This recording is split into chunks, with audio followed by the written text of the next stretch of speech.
High guys, welcome to Bongphonix channel. তো চলো আজকে ভাই কি আঁকছে দেখা যাক।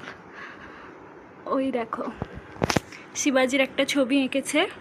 আঁকা প্রায় কমপ্লিট, তবে পেন্সিল দিয়ে স্কেচ করা এখনও অনেক বাকি। তো কত সময় লাগবে? আধ ঘন্টা।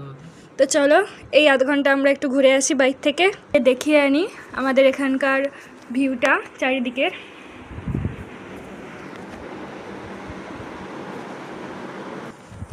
তো দেখো ওয়েদারটা, এবং বাইরের ওয়েদারে খুব গরম। আকাশটা দেখো খুবই নীল, এবং চারিদিকে অনেকই সবজির গাছ আছে। এটা আমরা পরে দেখাবো। তো চলো, অনেক ঘোরাঘুরি হয়ে গেছে, এবার আমরা যাই দেখি। চলো ওই দেখো পুরো কমপ্লিট করে ফেলেছে শিবাজির ছবি। এটা এটা ও এঁকেছে, আর এটা হচ্ছে ও যেটা দেখে এঁকেছে। তো কেমন হয়েছে তোমরা কমেন্টে জানিও। ভালো লাগলে প্লিজ লাইক করো এবং সাবস্ক্রাইব করো।